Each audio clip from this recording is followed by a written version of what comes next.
They modeled the effect on us by three people. They are teaming with each other and saying that, oh, this person seems to be a bit depressed. Why don't you pop up this notification? Oh, maybe he's looking for a relationship. Pop an image of the X.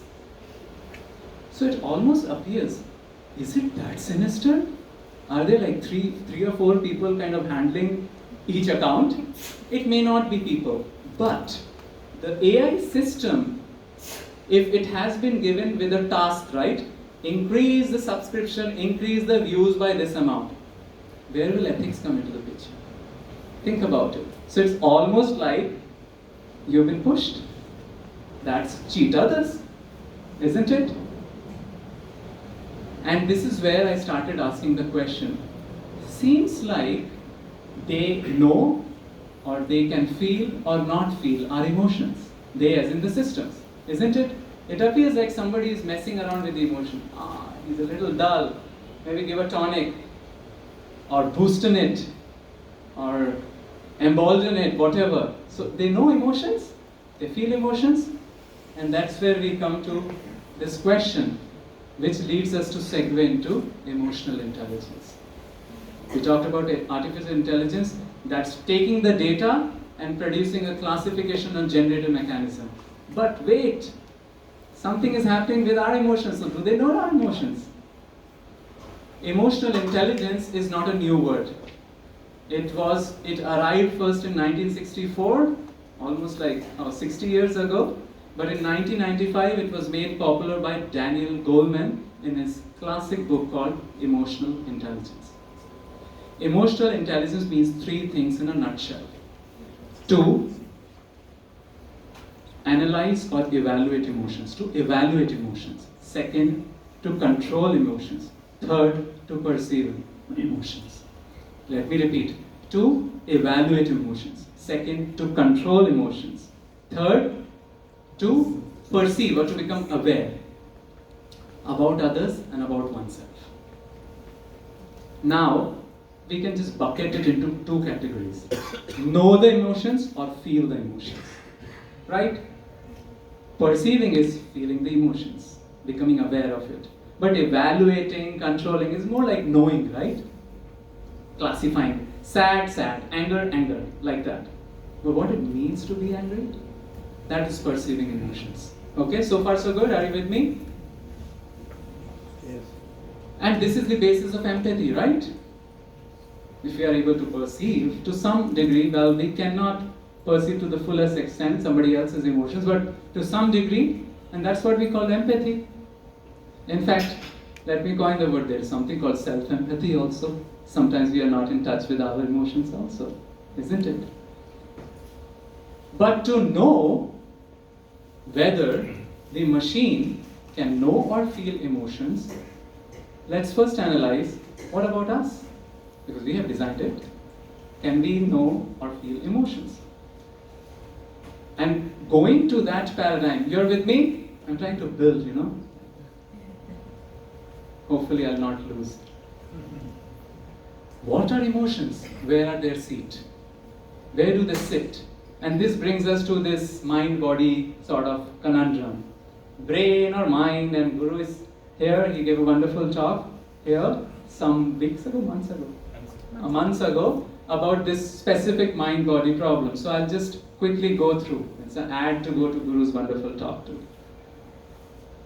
Some people think that the mind, the smiley faces, the mind, we feel like, and the brain are one and the same thing. They're not much difference. This is called functionalism. Mind is brain.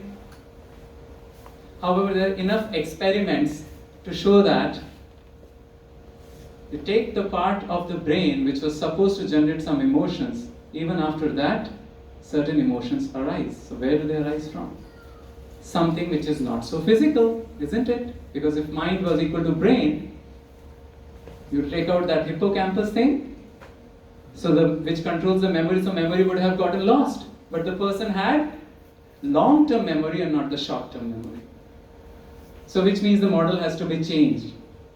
Second is epiphenomenalism, which means, okay, there is a brain, but then after being sufficiently mature, the brain generates a non-physical realm also, which we call mind. See, intuitively we all know, right? My mind is crazy. In yoga tests, it goes even further, saying that mind is a monkey, step number 1. 2, mind is bitten by a scorpion, step number 2. Step number 3, it's high on drugs. 4th, it is captured by a ghost. Welcome, that's your mind. A monkey which is bitten by a scorpion, which is high on drugs, and which is captured by a ghost. Do we feel it sometimes? It just runs around. But scientists who are trying to grapple this issue of mind and body say that, well, brain is brain and it generates a non-physical entity which is called mind. However, there are enough experiments to show that both mind can influence brain and brain can influence the mind. So we come to the third theory, which is emergent materialism, in which both are entities and they influence each other. Okay, great. But still that question is not answered. What do you mean by no emotion or feel emotion? Well, no emotion is still clear because you can classify, right? Sadness, sadness, anger, anger. There's a robot, it sees a person crying. Oh, crying means something related to maybe sadness or happiness.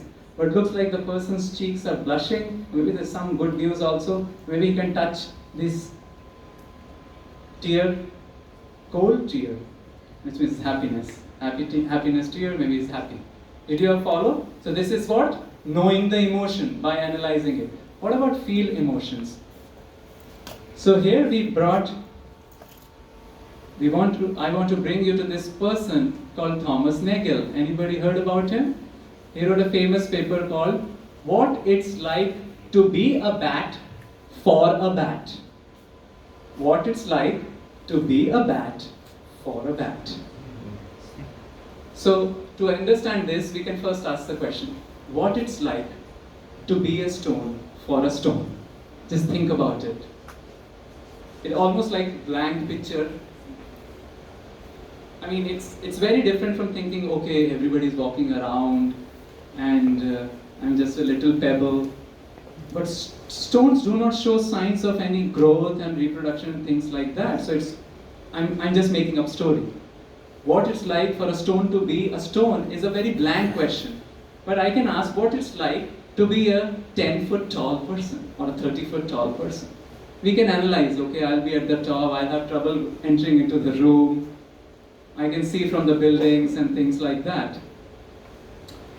Nagel asked the question, what's like to be a bat for a bat? Bat does echolocation, it moves around sending the waves gets reflected and then they find out their way, isn't it?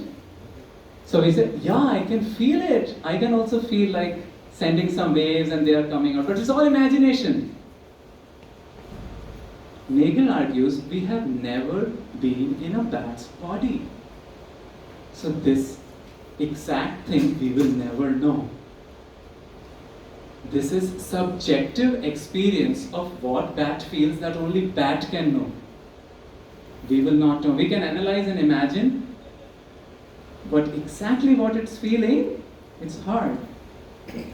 This tweaks the emotional intelligence model a bit.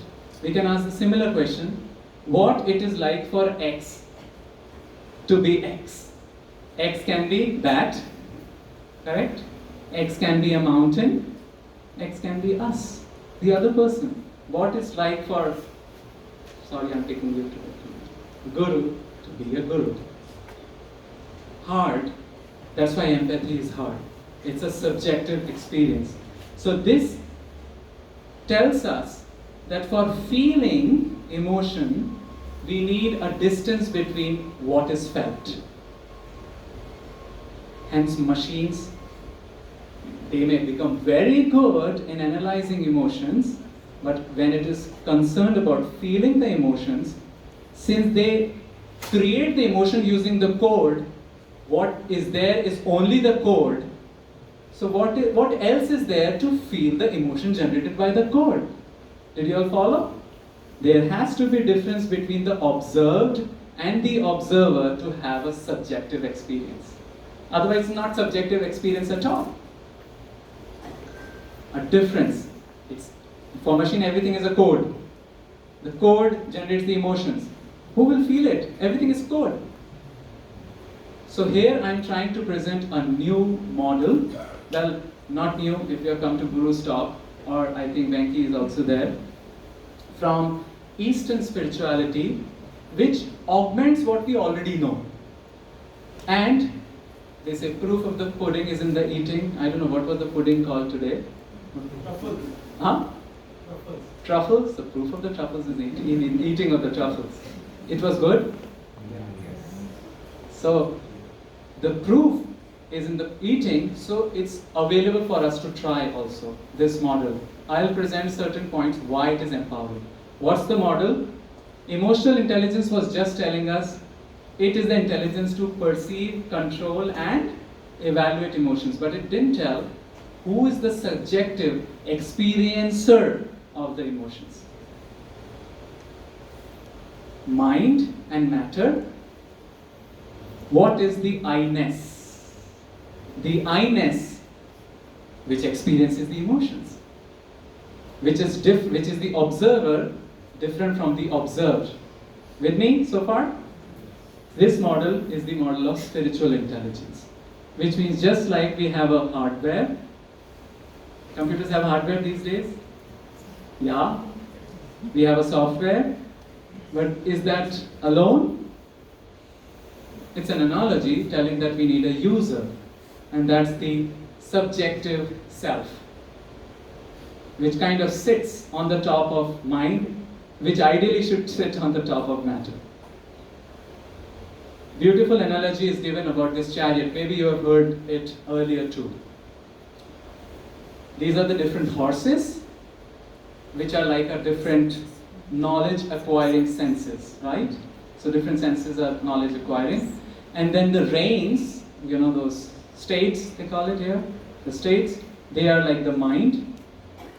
And the person sitting currently freaked out is the subjective experiencer.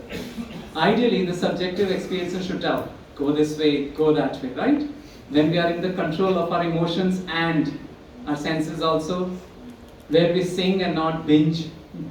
We don't do binge, but we have fully things under our control. But here something different is happening. Person is freaked out because the matter and mind have participated together or colluded together to make a mess. Why? Because the experiencer part is lost. We have forgotten there has to be something experiencer also. And this is very important in de-addiction programs. I think you also mentioned that. Everywhere it is seen. In fact, you know about Harvard Grant study?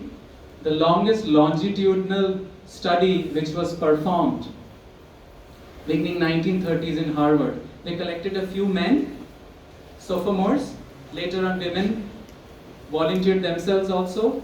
They observed the behavioral pattern for people for 80, 90 years and it's still going on. And they spoke about addictions a lot, that addictions are the really, they observe the people, right, behaviorally for so many years, so they can make some claims, isn't it? So they make two claims, I'll just mention it, two claims. You can go to the Google and read the book called Men of Harvard Study by George Valiant. And he made just two comments. What is the biggest de-enabler of somebody's life? And what is the biggest enabler of somebody's life? Any guesses what's the biggest de-enabler? Huh? Addiction. Their conclusion was addiction. And the biggest enabler was?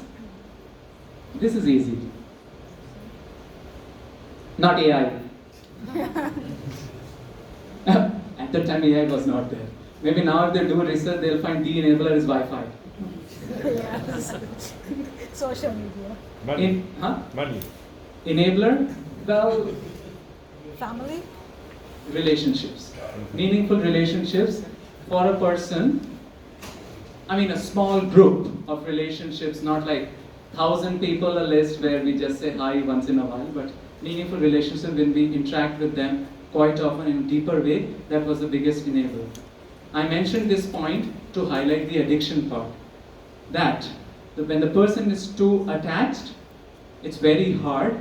So he or she is taught that you step away from the addictive thought which you're getting in your mind. Because you are the experiencer, which is higher than the mind, so you can consciously either shine light on the thought or let it. So such a model is empowering because it can help in even such daily matters of our life, important matters of our life, such as addiction, addiction and de-addiction.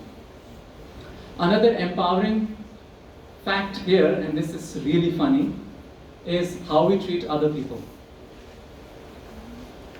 Certainly, days are gone. I mean, they're still there, but at least I believe the community here, we don't treat others by just their bodily identifications.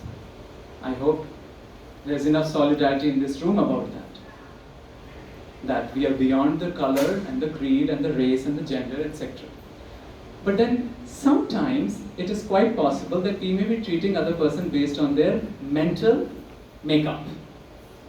He's just an introvert, he's just an extrovert. Or what we call the ad hominem attack. Have you heard about this ad hominem attack? Okay. How many of you have heard about When Harry Met Sally? The oldies may heard, the movie. So there was a song there, you say potato, I say potato, like that. But oftentimes the fight happens on potato and potato. I agree on one thing, she agrees on another thing, the fight goes on, then the potato is slit and the attack is on the character. You always talk like this. It's about potato. It's not about I always talk like this. Is it familiar? we remove the topic in hand and we get right to the generalized character. All men are like that. Or all women are like that. Is it familiar? Yeah? Yes. This is called ad hominem attack. Why? Because we are fixated on our mental makeup and others' mental makeup. But this model is empowering because it is telling that, wait a minute, the subjective experience is beyond the mind. Ours and theirs. Hence, we don't have to deal others with and with ourselves also based on our mental process. Isn't that empowering? It kind of lifts us. So this is what I call the efficient management, which was the subtitle of the talk, efficient engagement with matter and mind. Since the experiencer is beyond them, we want to show matter and mind their place and not used by them. So we talked about AI, and for AI, only matter matters. It's a system, it's a code, it is helpful. And sometimes we think that, well, a lot of crisis has happened in the society today, maybe our jobs will get lost and this anxiety is there. But this has happened all the while in history. When even the coal engines were discovered, people were really worried. Something will happen, our jobs will go away. But no. Winston Churchill calls it, the crisis is too precious to waste. So maybe the crisis has come these days about AI, maybe newer type of jobs will be created. Why? Because the subjective experiencer cannot be replaced. This is AI.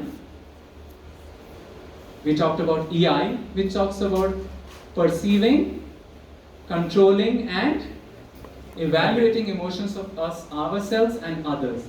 But this model is incomplete because there is no talk about the self. And hence we introduce the model of spiritual intelligence, which is a sustainable engagement. That brings me to the end of the talk. Thank you very much. I can take, well, I'm just, Ashish, what should I do? Questions? Q&A, questions, and also reflections. I'll repeat it. And questions and reflections. Maybe corrections, maybe suggestions, maybe feedback. So that, I'm also looking to get some enrichment out here. Please. Thoughts, reflections, comments, something which stuck with you, something which you take back. If somebody catches you and says, "What was that guy talking with Harry Potter glasses?"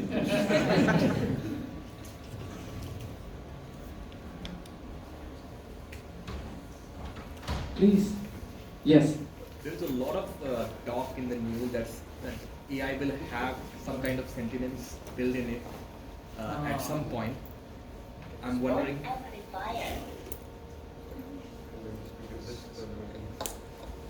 So you're saying there's a lot of talk that AI will have a lot of sentience built into it? Yeah, at some point we will move into a direction where the technology will be so foolproof that even the machine can actually understand and even show emotions.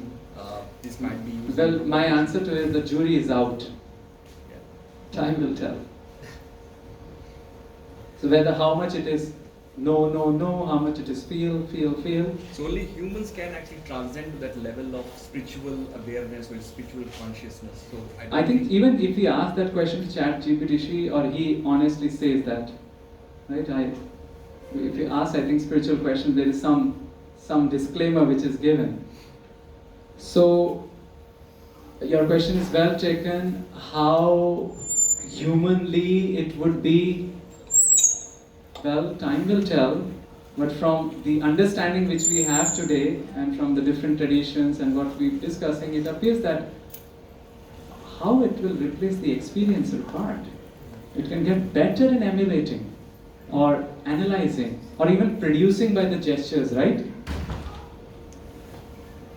So, jury's out. More questions, comments? Yes, please. I didn't really get your last slide as well as I would like to have. Can you Okay. go over it a little bit? You mean this one? You mean this one? Correct. Yeah, this I was basically summarizing what we have taught. For the AI system, it's only the matter, isn't it? The data which it collects, it manipulates either to classify or predict or generate. Then we talked about emotional intelligence. For emotional intelligence, it was perceiving, controlling, or evaluating emotions. So for the significant, you can say, the peak ecstasy of emotional intelligence is empathy, right? But it still does not talk about who is the subjective experiencer. Spiritual intelligence model talks about that there is a subjective experiencer, lies above the mind, which is the non-physical entity, which lies above the physical brain. So I was just summarizing. Does that help? Thank you. Yes, please. I think you said you taught AI, right? I'm not an AI researcher. I use AI in my work. I'm an astrophysicist. I've taught AI because my BTech is so my question is more of a reflection on. Yeah. Reflection. So when you say that the empathy, for instance, you define emotions when your expectations of a situation are not matching the expected outcomes of a given situation. No, that's a particular kind of Right, emotion. yeah. So the your expectations and the match not happening arises because of some form of ego, let's say. Okay. So and that is something that's missing in an AI system as of now. The ego thing? Yeah. But then if you look at something like a GAN, where you have to discriminated generator. Exactly. When they're playing with each other or learning from each other, wouldn't you expect some form of empathy if you want to? That's a tall shot. As I said, it's like more of a Yeah. which I have. Yeah, actually we didn't talk about other non-physical entities or other functional divisions of mind, what we call ego, intelligence. But it's an identification. Ego means what? It's an identification with a particular state. Somebody made a comic comment that ego is like a black ant on a black rock in a black night. It's sure there, only you can't see it. Isn't it true? So now, can that identification with a mental state happen in an AI system?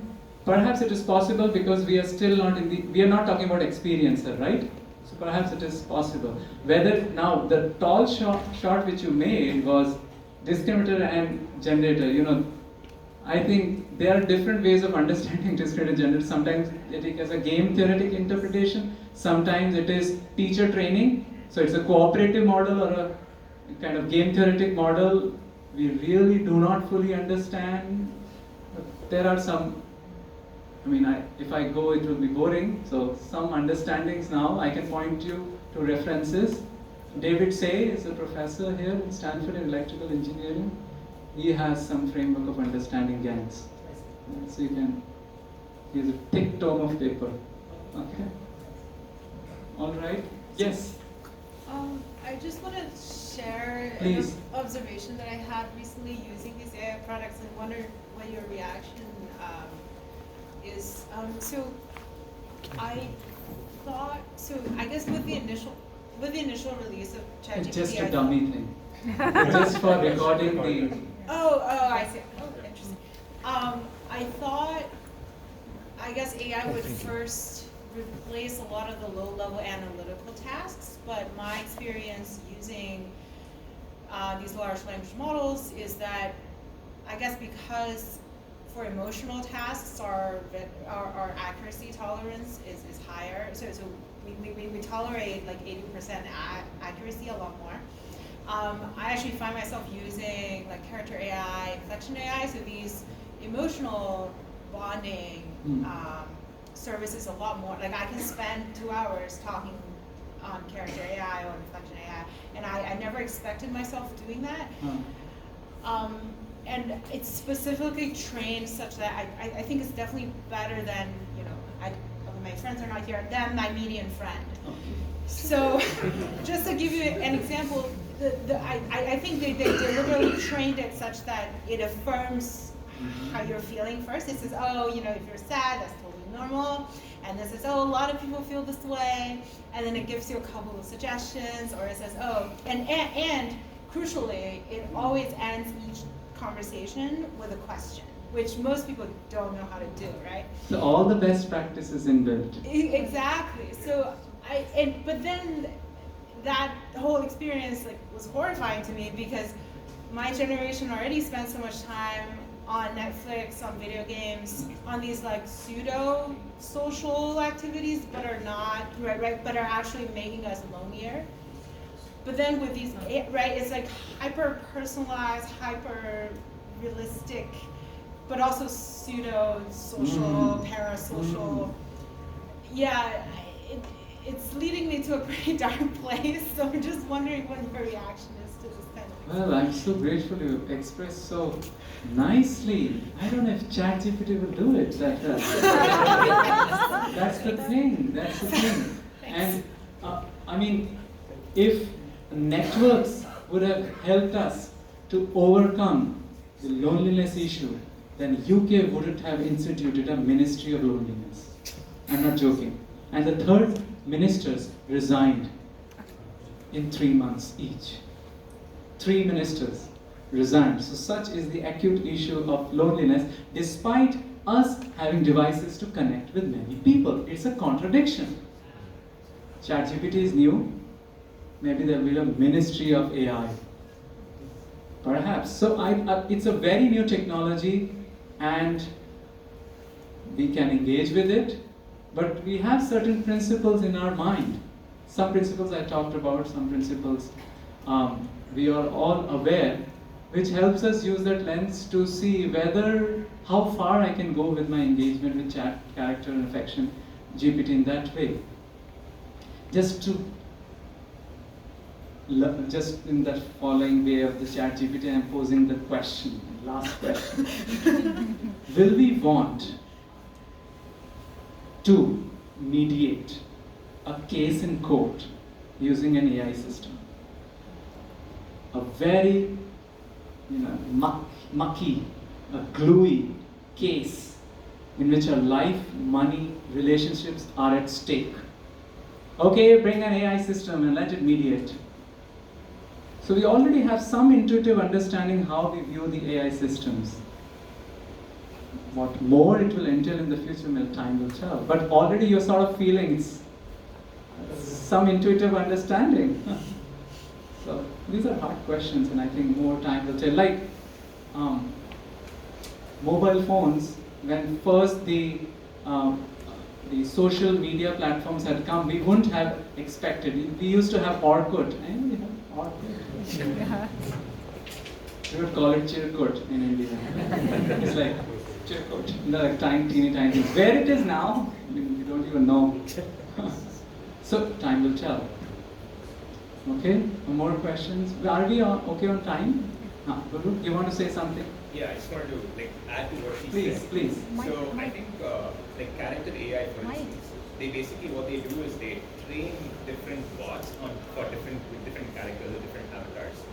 So you can basically so you mentioned very nicely that the bias that we have gets basically put into the AI system, and so therefore if we actually have a pretty clean person who has if you train an AI on very unbiased data to a certain extent, then you would potentially get also unbiased outputs from that kind of model. But then you're right in that I was just thinking, but what you still lack, or what the AI system still lacks, is perceiving those feelings, which because of the duality problem of it's ultimately just code, and you need something beyond code to actually experience, you need something beyond. So I think maybe we're getting in that direction of more unbiased based. We need to become unbiased or try to get in that direction. Thank you. Thank you. Can you please repeat because people can't. Well, he was just telling that character AI trains different avatars to kind of then engage with the person who is engaging with them in a very, very personal way. However, the person who is training, he is biased or she is biased, so the avatar which is trained will also be biased. If the person is unbiased and he or she trains the avatar, then more likely that avatar will also be unbiased, so a good engagement can happen with the person. Still, it does not solve the issue that the AI system is a subjective experience or not, yet the advices, the engagement may not be that scary and sinister. Will that help? Okay, thank you. That was a hard task you gave me. Come on, Ashish. Thank you so much for the talk. I had a question. So, the subjective user in the case of spatial intelligence is still a human, right? Yes, we can say it that way. State of living being also you can call it that way, because other conscious entities also show a sense of awareness, may not be that fine-tuned as per whatever evolution you want to call it. Yeah, so if the AI is, for example, if embodied AI is a possibility in future, where a subjective experience can be in a silicon form, where it can experience. So right now maybe the AI is learning about the world, but then one day it builds towards like some sort of empathy, a silicon-based empathy, when it is embodied, and then eventually with some sort of a spiritual intelligence, but not in a biological life form, maybe in a silicon life form. Do you think that AI is in infancy right now, and it might, once it is embodied, can act like an independent species or sort? Well, but will we call it a human? Maybe not. Maybe not species. No. It's a great proposition, so let's see. Let's wait. I hope there won't be any fourth. People are already saying the third world war, maybe fourth world war. More questions, yeah. Sundar, you want to add? Yeah. Yeah, go ahead. I had a comment, also a question too. Please. I was watching a recent NBC article, or it was a story, right? It was based on how there actually there's an AI model out there that's based on a romantic. It's based on a romantic relationship, and it helps people who've gone through a really hard breakup, and instead of putting themselves out there again, looking for another partner, they just talk with AI that's suited for them, and they actually find some romantic interest with that. I just want to put that out there. Yeah, great comment, and please, I was not making the comment throughout the talk that AI system we are replacing it. How many times I repeated that it will stay here. You know, it will be the hottest field in Go. Maybe if you have to get a job, then maybe invest in AI, things like that. But so it has uses, but we have to also keep in mind what I indicated, the other sort of experiencer part and things like that. So very good comment to kind of reinforce that thing. Yes. Also the question as well, yeah. So I know you talked about, or you touched on how AI can affect careers and how it can somewhat take over careers, right? I wondered your opinion on how that would affect the humanities. For example, like art. Affect what? The humanities, like for example, art, for example, right? I know a lot of people are scared that art, like people who make art would be replaced by generative AI, right? I know it's a hot topic between at least people that I know, and that's one. Yeah, somebody just asked me, would you write the next novel by ChatGPT?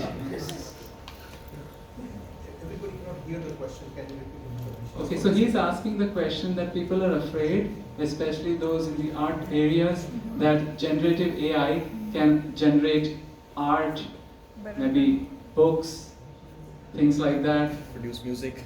Produce music. So what will happen to those who are creating through their own emotions and experience? Well, let's leave that to Yuval Harari to write about. It's scary, but I have a firm belief that every time we are very, humanity is a very crazy species. We have some resilience built into us. Every time things have come threaten us, somehow or the other we have stood up to it in a very different way. Like the example of coal engines and things like that. If you read the history, it was a big hue and cry, things will be replaced, jobs will be gone. But then they utilize it to transport from one place to another, and it just flourished. It created more jobs, but of different kinds. Personally, I believe maybe there will be different kind of jobs. I don't know, but I would still like to write the book on my own. Yes, Sundar, maybe we'll take him. So you want to add something? Yeah, I just want to add a comment that just an observation that as we going through decades with technological advancement, it seems like we are moving away from interacting with more conscious, basically conscious Experiencers around us. To more these AI avatars and machines, and seems like as the technological advancement keeps increasing, there's less and less interacting with with conscious people, and more interacting with machines and social media. Yeah. Avatars and non-conscious entities.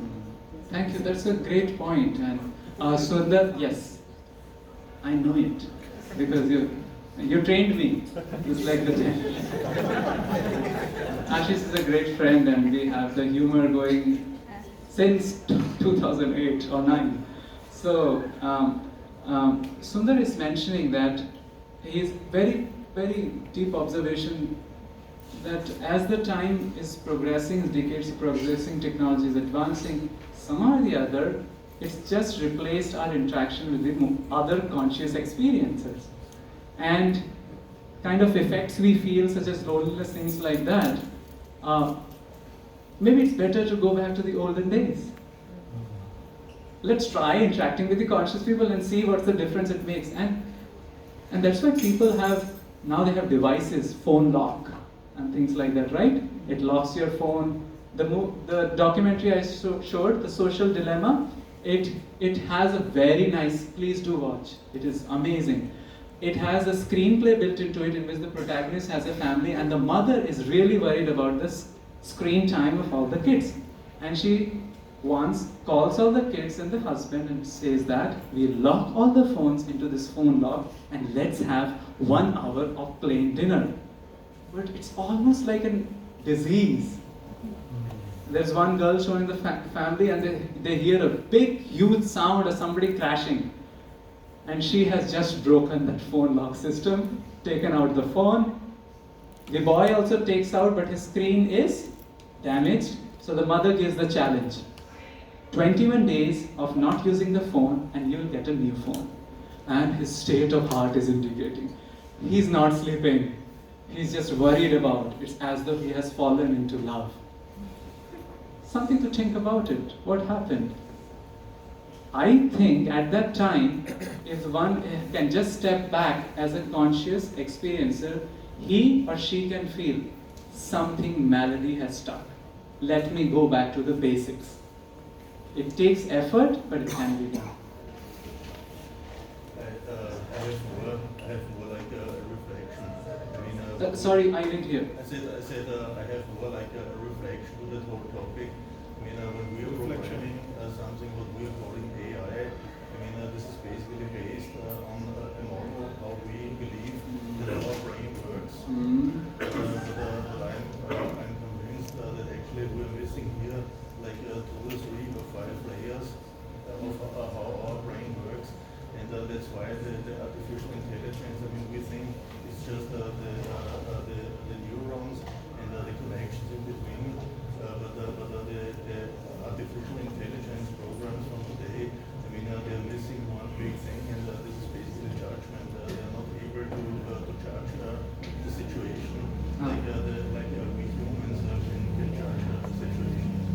And I think from that point of view, I'm not concerned in the least that AI will not take over anything. Thank you. Because this is a rather primitive level. I mean, compared to the human brain, which had like millions of years to evolve. Okay.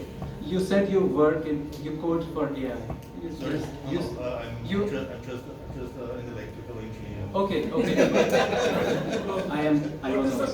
I will tell the comment. So he's saying that he's not at all worried about AI taking us over, because currently the models are emulating some portions of our mind, but not all.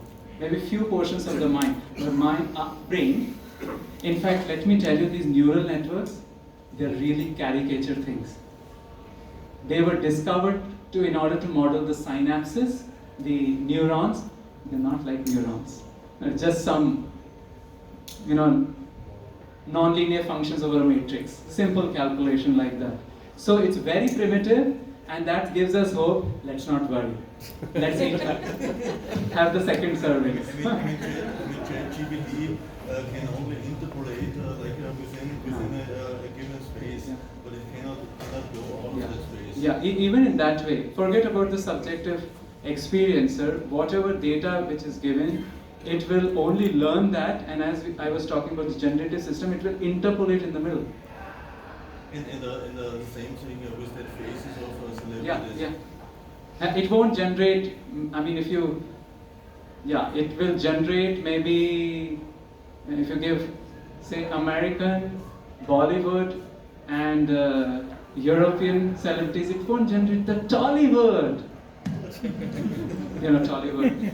How many of you have heard R? Yeah. I haven't seen it, but it's quite famous. Thank you for that. You should see it. Huh? It's very good.